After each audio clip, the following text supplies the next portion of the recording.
So I can say that I have freedom because I can't reduce everything to a singularity.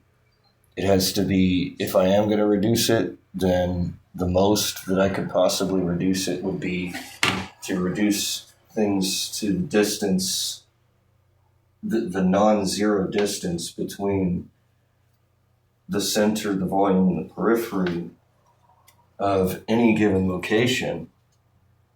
Therefore, my ability to pinpoint where something is, where it originated, where it's going to end up, is a choice because I can't reduce that to a singularity. If I could reduce it to a singularity, then I wouldn't have freedom. I would just have the certainty of that, of saying, it's sort of like saying, like Heisenberg's uncertainty principle, you can't be certain of any given physical properties, uh, position and momentum simultaneously. Um, in the same way, I have freedom because I can't pinpoint the center as just a static object of the center. Even centers have centers. Because if everything has a center, then the center has a center. There's a center to the center. And there's a center to that center to that center to that center forever. And so it's a choice then where I choose to draw that line as to say, you know, do I cut it off at the center of the center, or do I cut it off at just the center, or do I cut it off at the center of the center of the center? How resolute do I want this image to be rendered is free for me to choose because it isn't dictated, it isn't determined, and it can't ever be reduced to something that's just a singularity, that just is a certainty. So because of this lack of certainty, I have the presence of freedom.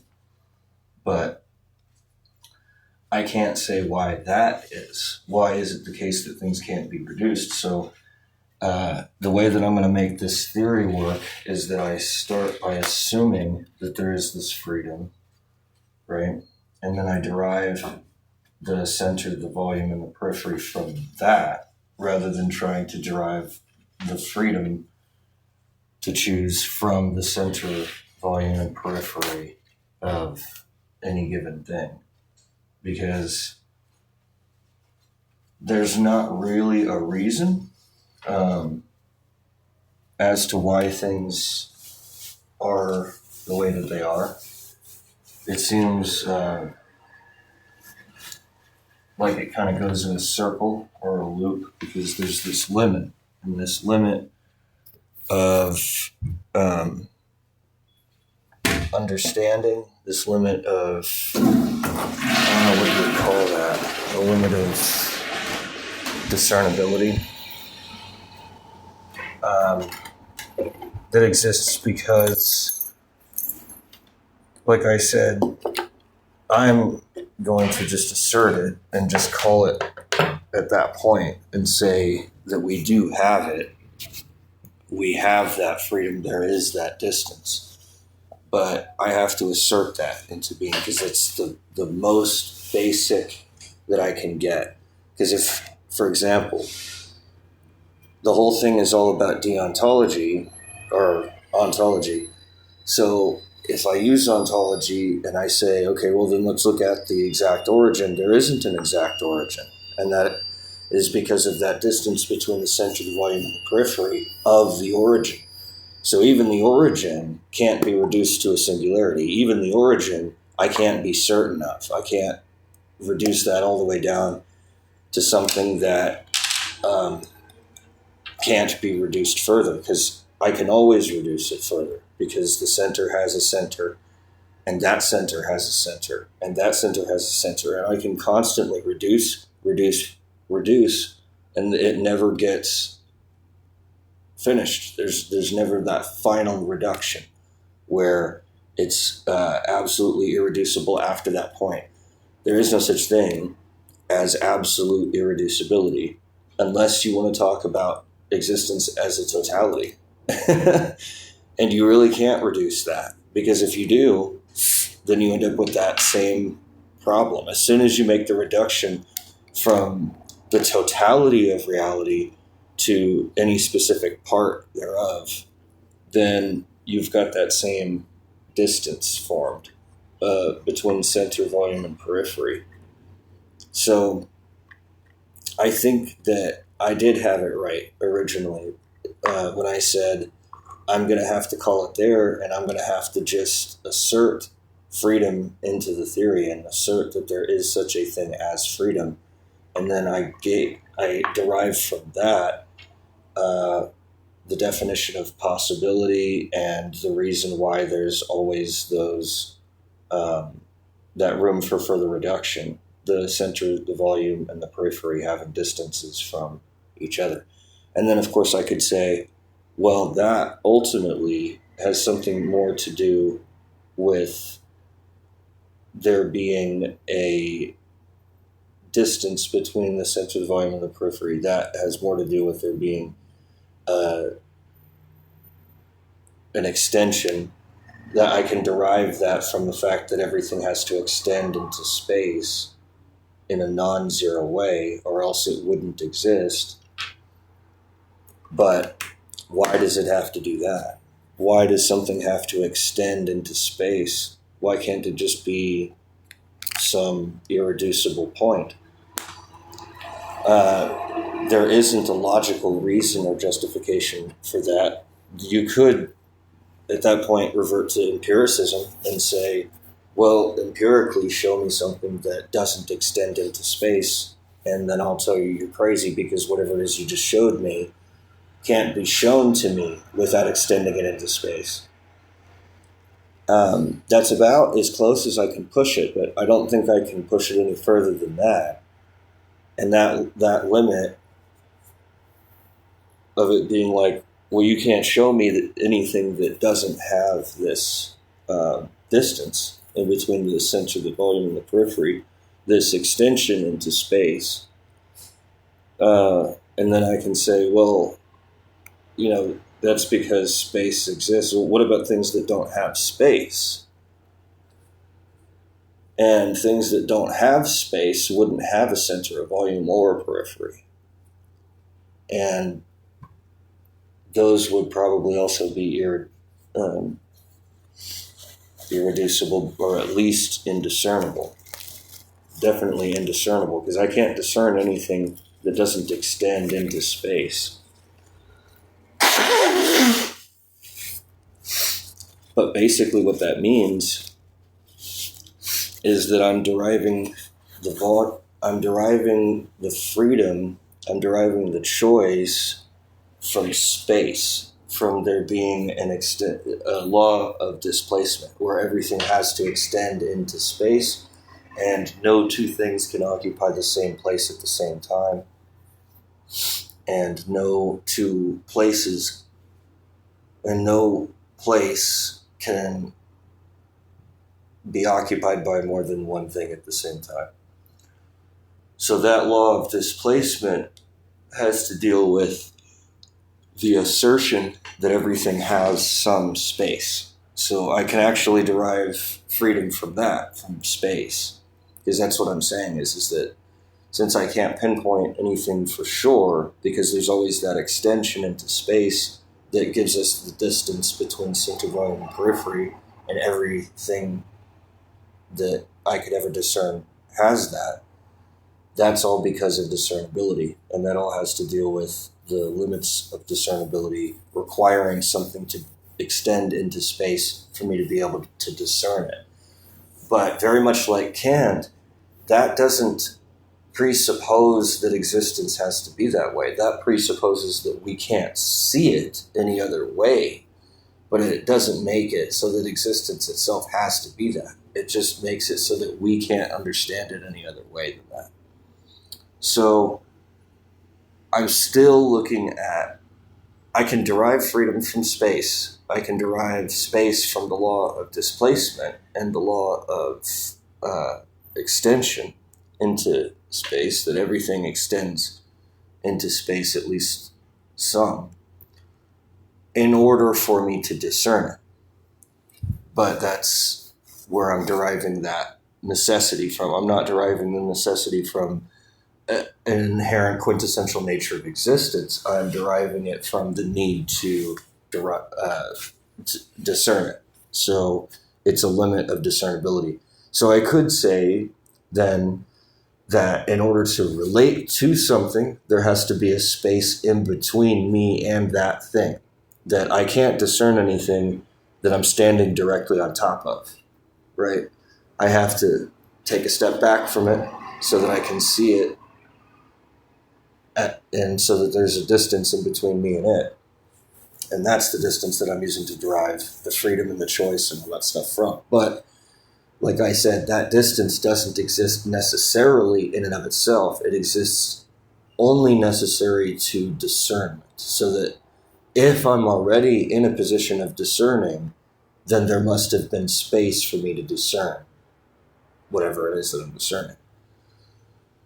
But again, that's just the limit of relativity. So I'm using the limit of relativity, the limit of discernibility, to derive that law of space, that in order to discern, in order to relate, there has to be a space in between the thing that's being related. So it isn't necessary for existence to have space. It's necessary for discernment to have space. And if I can discern something, then it must have space. And then there must be this choice that I have about where I choose to draw the line in that space.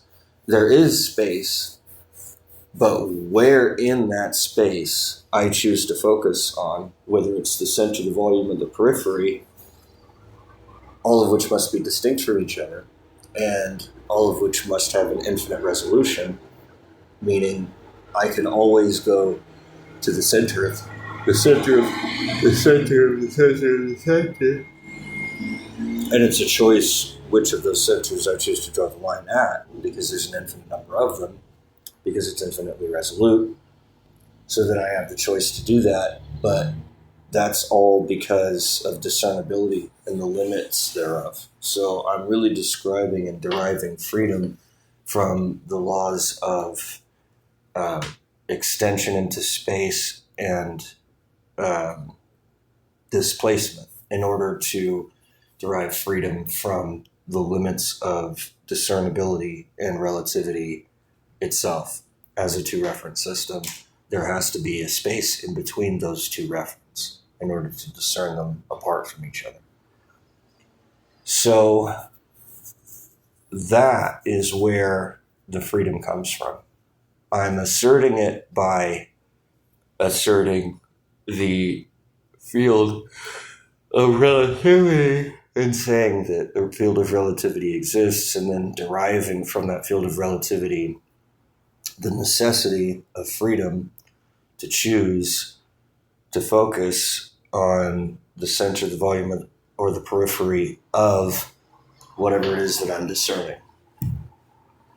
And so then the freedom that I have to make that choice or that distinction is being derived from the limits of relativity. And that basically means that because there is a limit to relativity, because there is a limit to discernibility, and because I'm already in a state of discerning, and because that's the purpose of the whole theory to begin with, is to discern, from all that is what I'm deriving the freedom from. But you can see how arbitrary that is, because it doesn't necessitate, for example, that I ever do that. It doesn't necessitate that I ever discern anything. It just means that by the time that I've already made it to a point of discerning, that's when I've already had to have that space, that distance, to make the choice as to what it is that I want to discern. But that's the only justification of freedom that there is that I'm making a choice of what I choose to discern. not choosing as to what exactly exists, not choosing what exactly something means, not choosing what something is, but choosing what something looks like to me, depending on where I'm standing in relation to it. So the stuff that I've smuggled in, or the stuff that I've already asserted to be the case, is all based off of the necessity of the limits of discernibility, having already made the choice to discern. But that choice to discern, like I said, is arbitrary. It's not something that I can derive from existence. It's not saying that I must discern. It's not saying that existence is necessarily discernible. It's just saying that everything that I can discern requires space to discern it. Everything that I can discern requires freedom to choose to focus on it versus to focus on something else. Just like in logic, the freedom to choose one position over another is free because the whole thing is logically valid. Every position is logically valid. The freedom to choose to be an optimist or a pessimist, for example, I have that freedom because things aren't necessarily optimistic or pessimistic. Things aren't necessarily good or bad. I choose to make it look good or look bad to me personally because I chose to look at it that way. But it isn't necessary to look at it that way. I could choose to look at it some other way.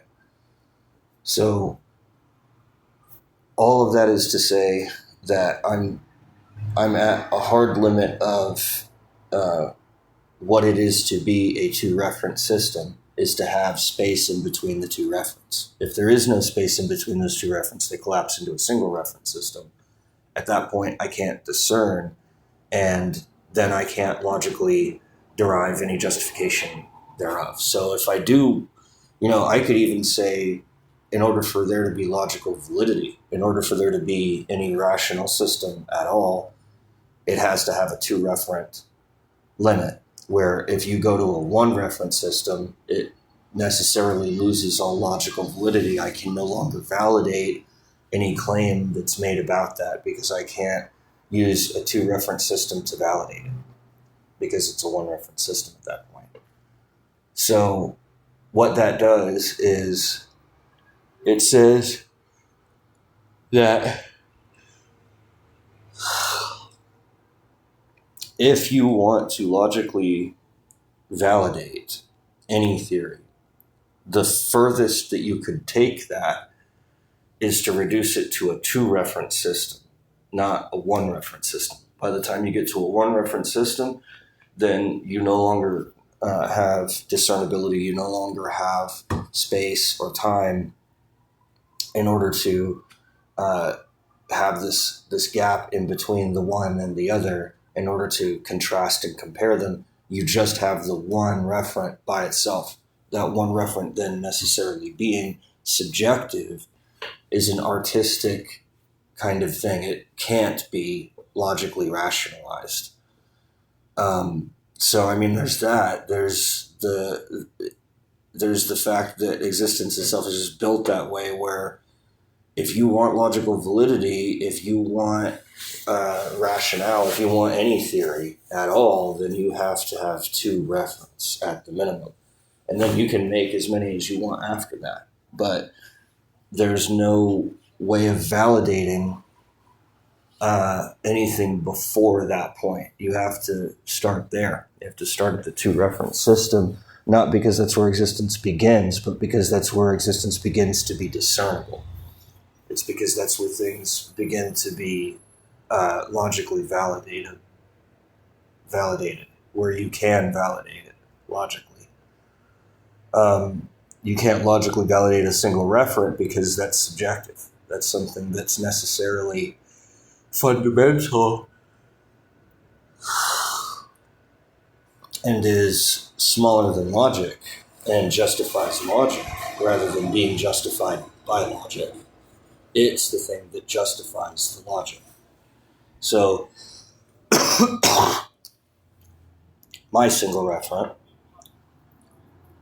is then freedom freedom is then a subjective kind of a thing.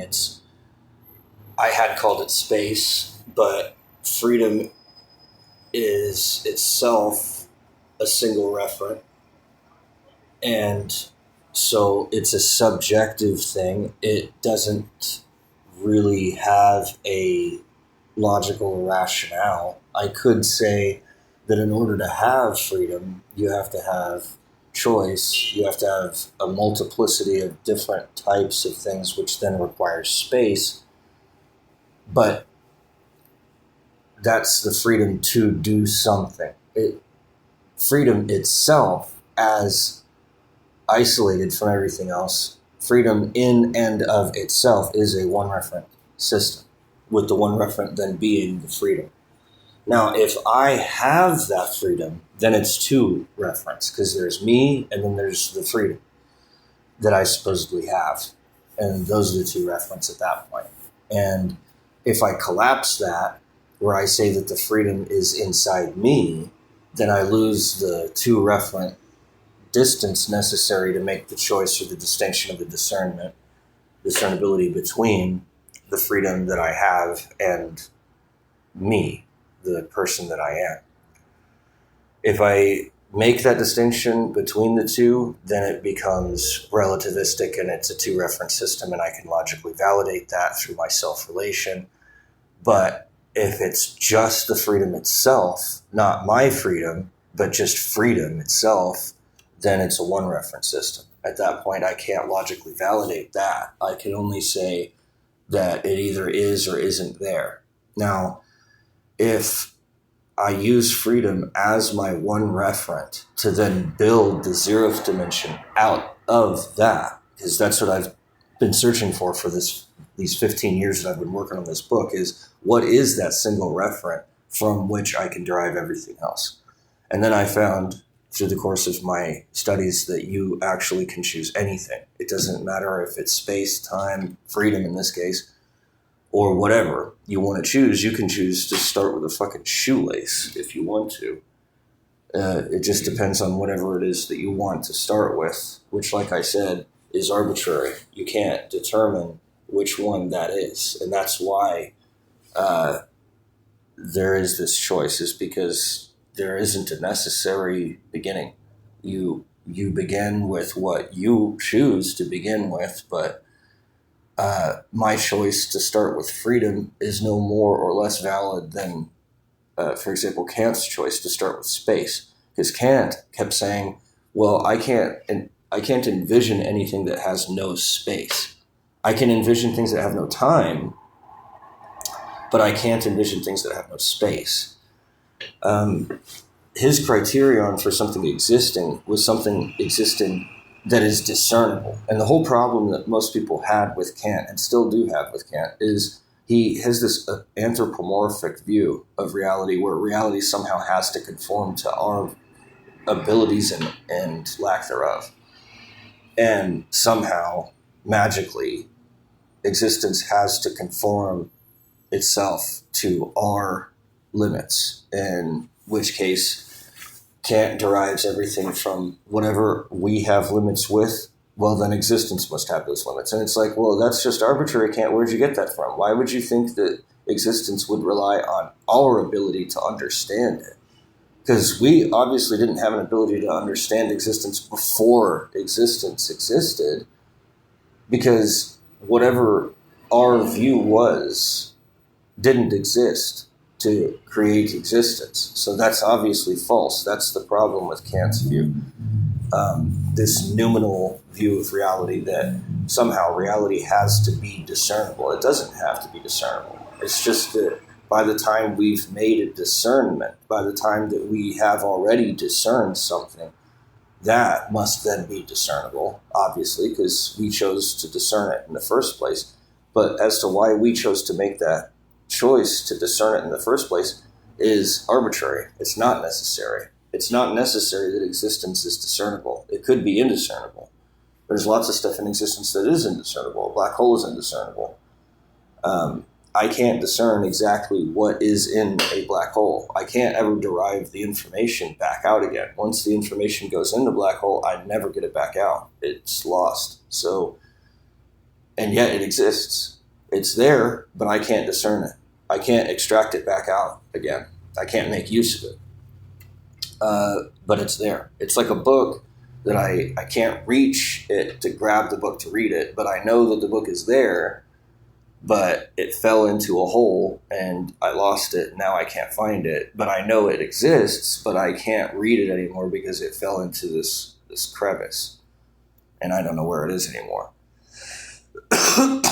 So it is not the case that existence has to be discernible. So it is not the case that we can say that, something has to have space so that we can discern it. It doesn't have to have space. It just has to have space for us to be able to discern it. But that doesn't necessitate that it will have space, because it isn't necessary that we have to discern everything. It's only necessary after I've already made a discernment. It's not necessary before that. It's not necessary just because existence exists. It's necessary only after I've chosen to make a discernment. So what this does then, my theory, in contrast to Kant's, is to say that existence can exist independently of what we discern, what we look at, what we see isn't necessarily what exists, and what exists isn't necessarily seen. It isn't necessarily visible. It isn't necessarily discernible. There are things that exist that are invisible, that are indiscernible, that can't be seen, and don't have to comply with those laws of extending into space and having a distance in between itself and something else. It is possible for there to be a one reference system that exists all by itself that you can never relate to and can never see, because there has to be. Because in order to have a two reference system, which is necessary to discern, you have to have a one reference system before that, because the two reference system is made up of one reference systems. So in order to have discernibility, I'm saying the exact opposite of what Kant is saying. I'm saying that in order to discern, I have to exist first. Kant says in order to exist, I have to discern first, or I have to be discernible first. And it's like, no, Kant, that's backwards. You can't expect existence to comply with our limits. Our limits have to comply with existence. So in order for something to exist, it has to at least be reducible to a one reference system. If it is reduced to a one reference system, at that point, I can't discern it anymore. It becomes indiscernible. It becomes so small that it's beyond the limits of logic. I can no longer validate it because it's isolated in a one reference system that can't be related or discerned from anything else, because it exists all by itself, isolated in this form of one reference system. So my one reference system that I'm using to derive all the logic that I use for my theory, all the discernibility that I use for my theory, I'm deriving all of that from freedom. And I'm deriving the freedom from an assertion that there is such a thing as freedom. I can't justify or explain where that freedom came from. I'm just saying and asserting that there is such a thing as freedom. And then once I've already asserted that there is such a thing as freedom, from freedom I can then derive the necessity for space, being the space in between the choices, the space or the room to be free in. That you can't be free in a place where there isn't any space, because that's so constraining that it reduces everything back into a singularity again. The only singularity in my theory is freedom. So if we are going to try to say that freedom exists because of this space, where did this space come from? I have to assert it into being. I have to say simply that there is this space, not that things have to have it because of some logical reason, but just that they do have it. And then because they have that, then I can discern them, if I choose to do so.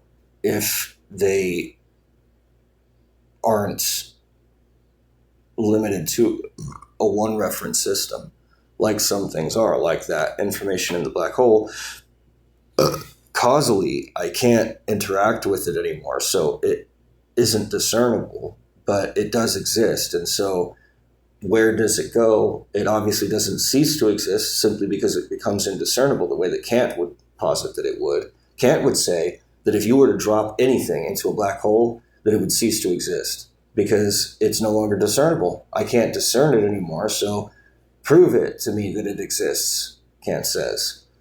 Well, I say that the proof is secondary to the existence. Just because I can't prove it doesn't mean that it doesn't exist. Just because I can't prove it to you that book that I dropped into the black hole still exists doesn't mean that it doesn't exist necessarily. It just means I can't prove it to you. It just means I can't show it to you. But that doesn't mean that it isn't true. So that's a distinction that my theory has in opposition to Kant's theory about the way that the world works. But as to try to show, like, what else could I have chosen? Like, let's say if it weren't freedom, let's say it was space.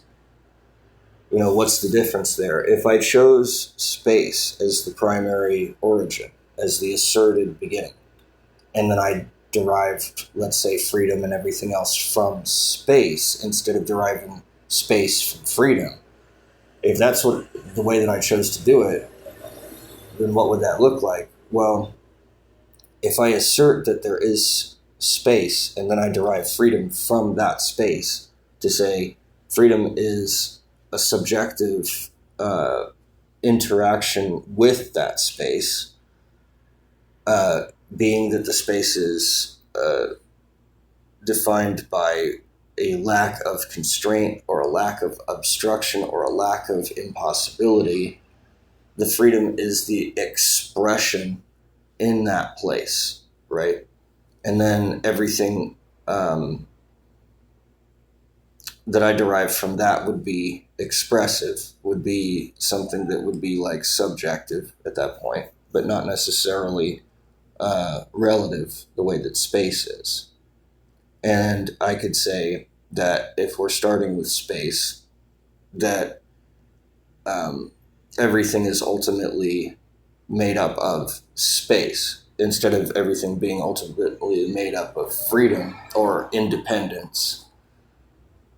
I could then say that everything is made up of space, so that if there is something that does not have a space, that it wouldn't exist.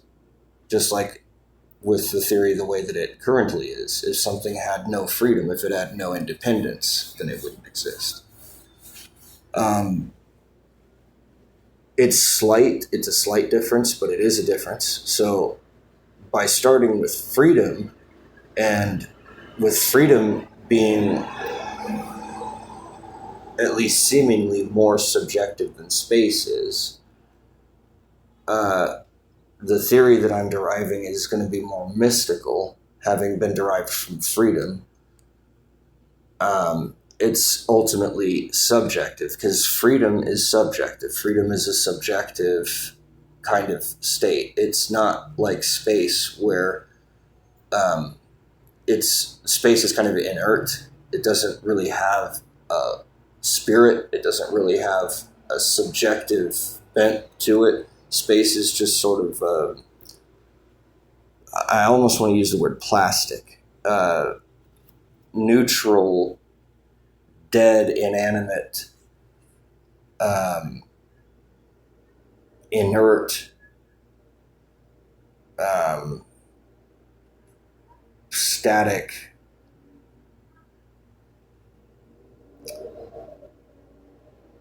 formal, versus freedom, which is informal, subjective, artistic, mystical, and things like that. So I guess lucidity would be where I start with freedom, and Deus Ex Machina would be where I start with space. And the distinction between those two, like I said, is a distinction between a theory and a dogma or a religion.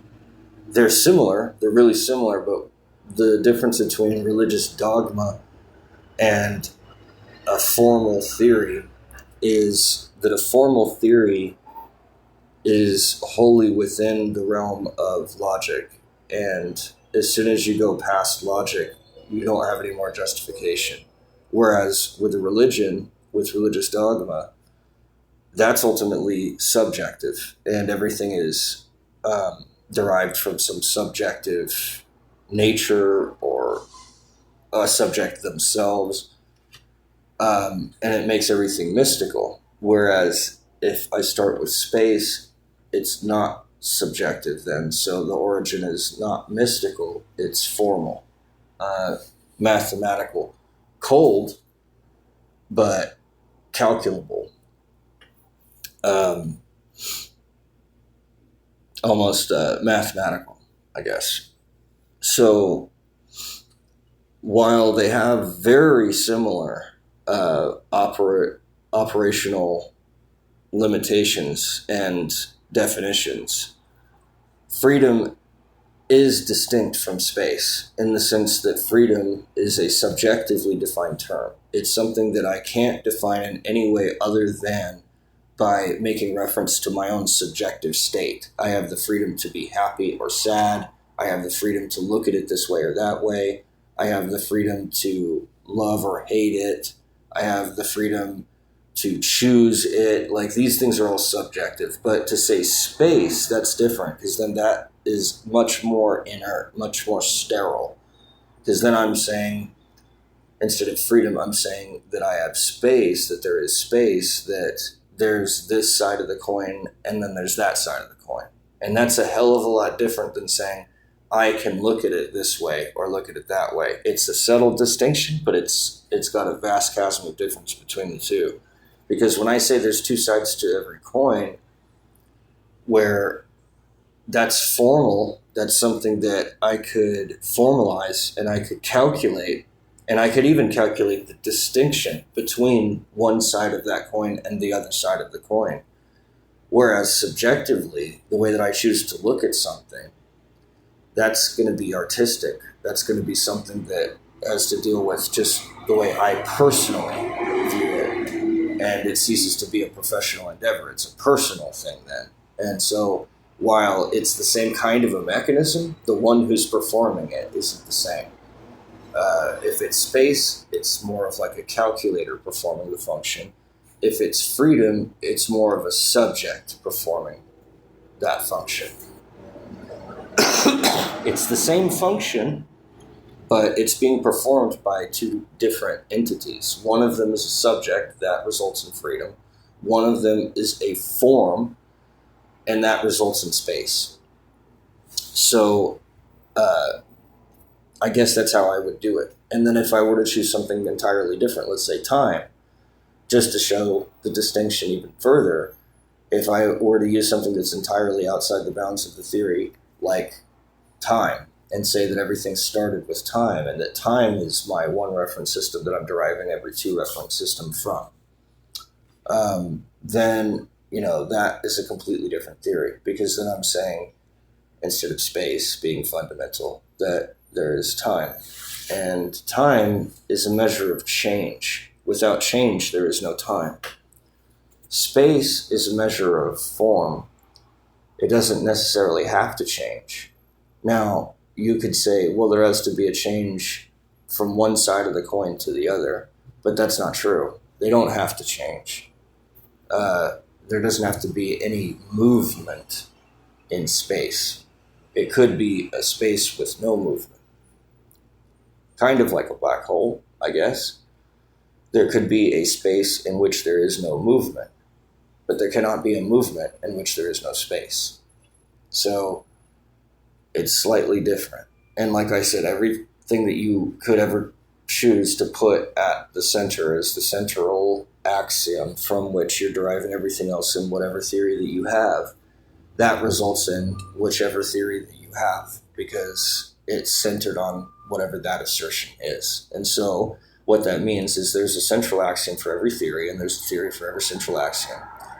And there is no theory that has no central axiom, and there is no central axiom that isn't a part of a theory, a larger theory. Such that if we have a theory, we must have a central axiom. And that central axiom is then going to correspond to that theory. And it says the reason that the central axiom exists is because that's the only central axiom that could be used to derive this particular theory, and we want this theory, so therefore we then justify that central axiom through our value of the theory that it is that depends upon it. And that's how we make these distinctions and these choices.